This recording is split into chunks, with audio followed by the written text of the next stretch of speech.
Hello and happy Independence Day.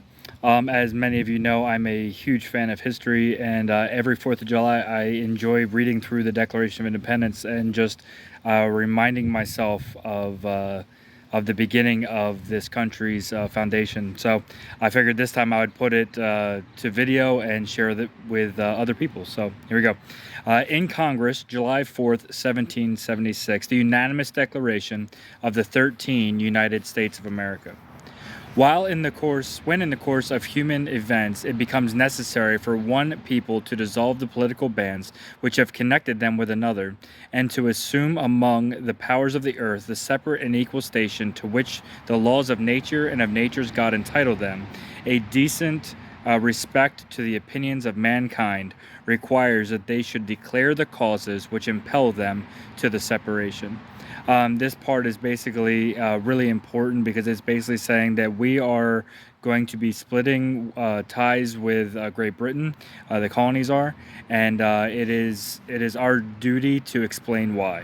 I really also like the part that says the separate and equal station to which the laws of nature and of nature's God entitle them, because this is something where from the very beginning of the Declaration of Independence, the founding fathers made sure that God was included.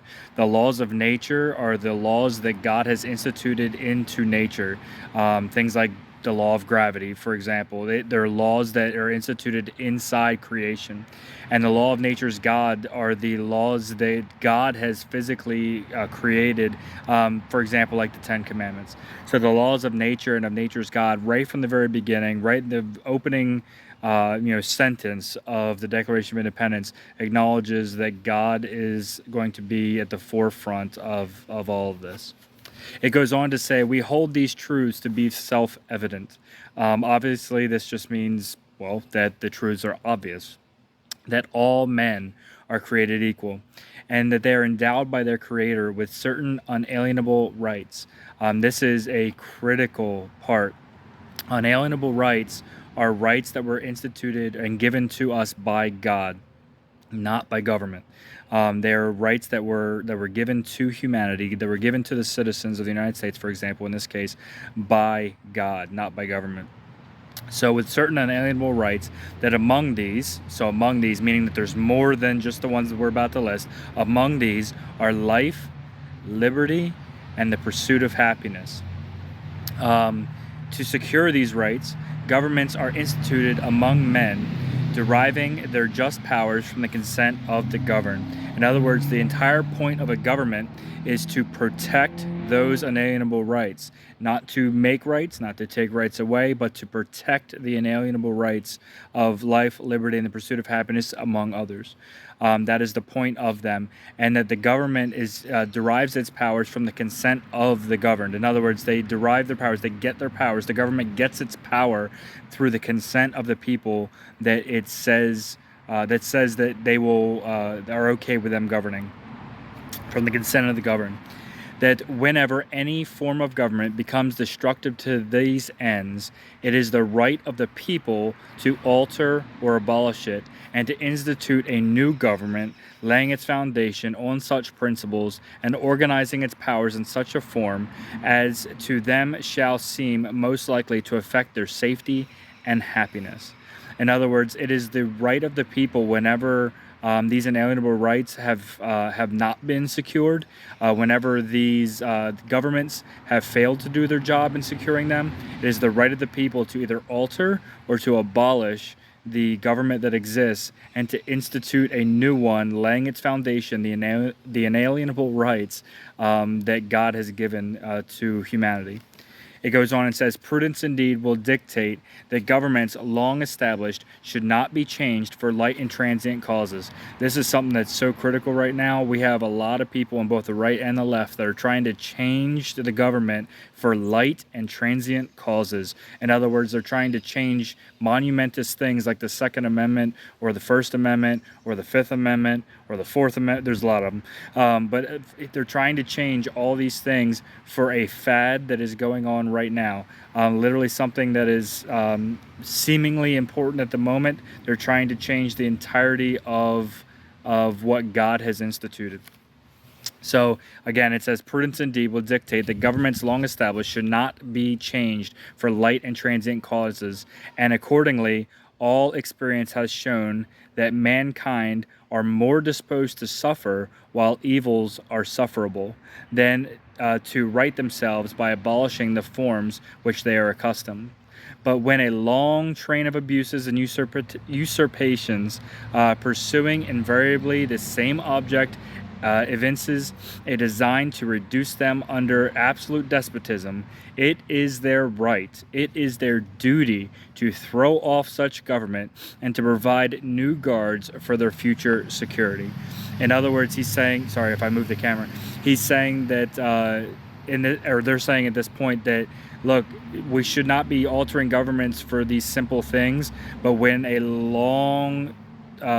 these long periods of time are happening where the government is not doing its job, the government is not protecting the inalienable rights, they are going against them, that they are doing, when all these things are happening over and over and over again, and we've tried time and time again to make things right and to petition the government and to do all the things that are in this case our Constitution, but back then the inalienable rights, which also is a part of it. But when we have tried to do all these things for long periods of time, and they still are refusing. In this case, the King of England is still refusing to abide by these inalienable rights.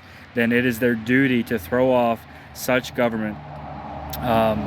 It is the right and duty to throw off such government and to provide new guards for their future security.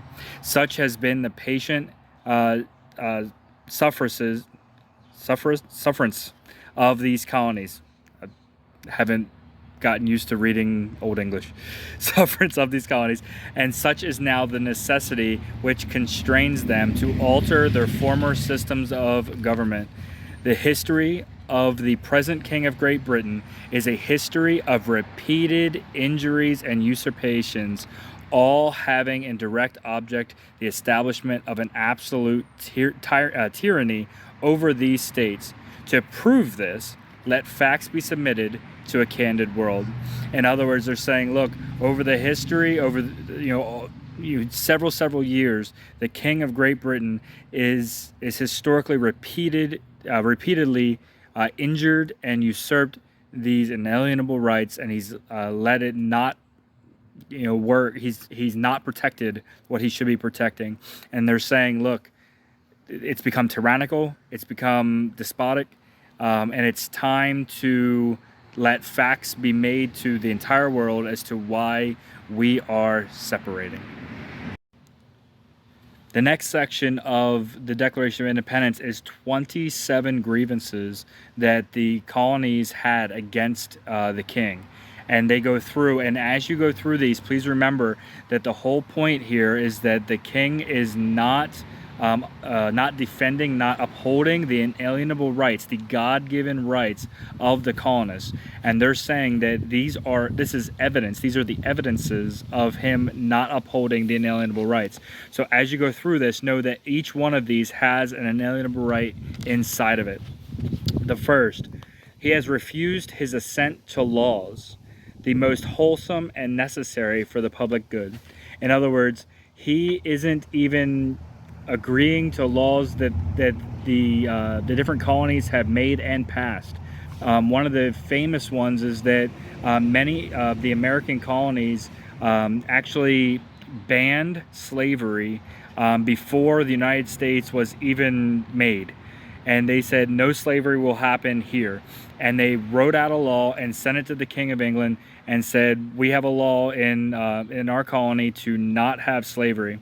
And the King of England said, no, you don't. You do not have a law. If you are British, you have slaves.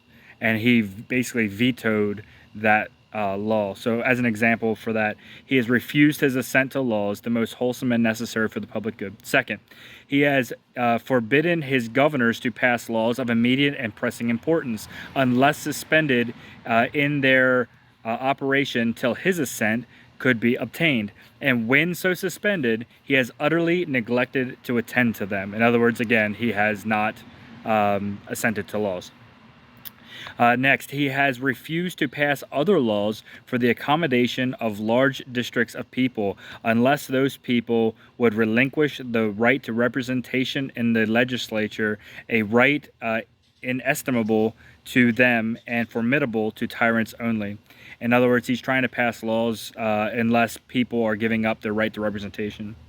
Next, he has called together legislative bodies at places unusual, uncomfortable, and distant from the depository of the public record for the sole purpose of fatiguing them into compliance with his measures. In other words, he's only allowing people to be representatives if they come like to England. So you had people from all of the different colonies having to travel across the ocean to go to England to be a part of a meeting, and then to sail all the way back to go home. We have problems here in the U.S. where, maybe we have to drive an hour into work just to go to a 20-minute meeting.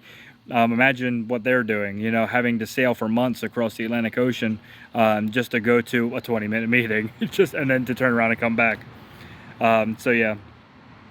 Next, he has dissolved representative houses repeatedly for opposing with manly firmness his invasions on the rights of people. Next, he has refused for a long time after such dissolutions to cause others to be elected, whereby the legislative powers, incapable of annihilation, have returned to the people at large for their exercise, the state remaining in the meantime exposed to all the dangers of invasion from without and convulsions within. In other words, he's not helping at all in the different means of warfare and things of that nature. Basically, there are many dangers of invasion from without and from within, and the king is not helping with them at all, kind of saying you're on your own. He has endeavored to prevent the population of these states for that purpose, obstructing the laws for naturalization of foreigners. In other words, he's not allowing people to become citizens, refusing to pass others to encourage their migrations hither, and raising the conditions of new appropriations of lands.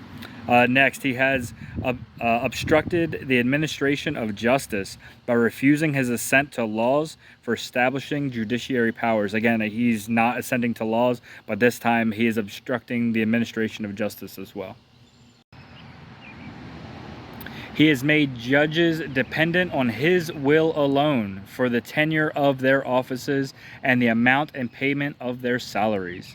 He has erected a multitude of new offices and sent hither swarms of officers to harass our people and eat out their substance.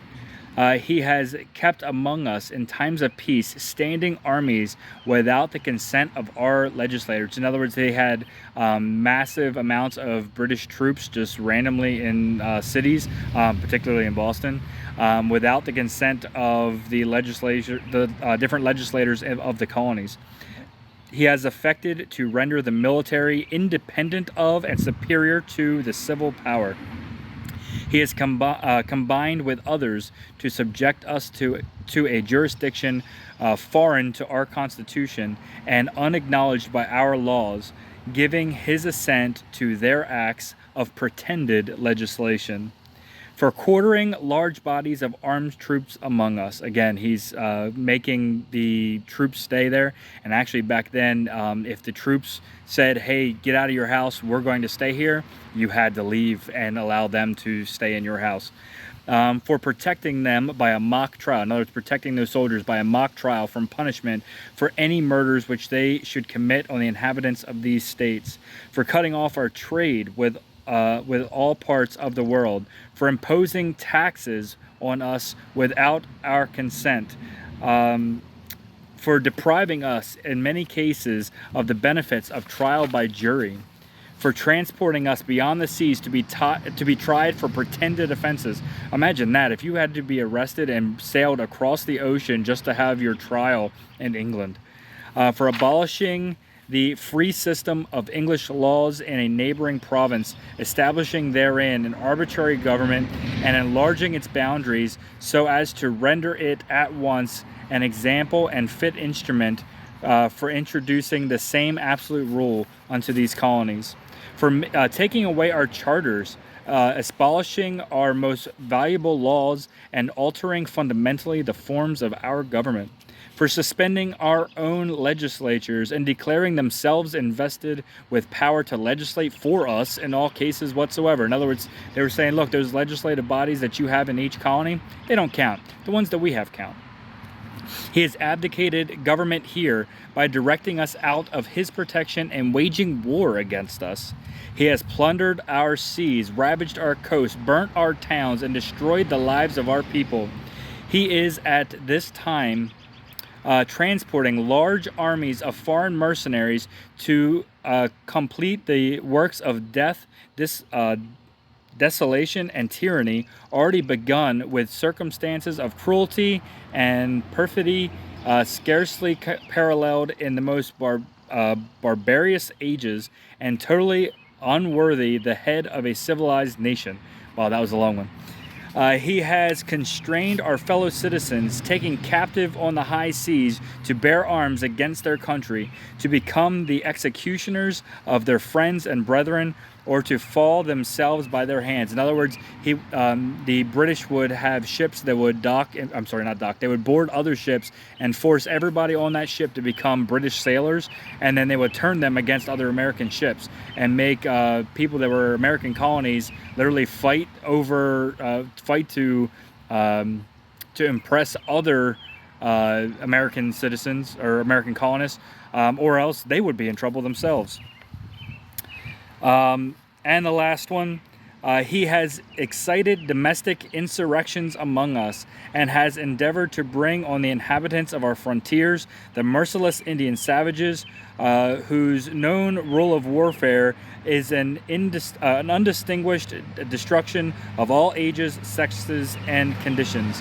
In other words, the king has kind of stirred up trouble with the native people that were right outside their borders, and kind of had them go in and cause problems. The next section here is kind of the closing and the signatures of the declaration. So it says this: in every stage of these oppressions, we have petitioned for redress in the most humble terms. In other words, we have tried to have these things being taken care of without separating.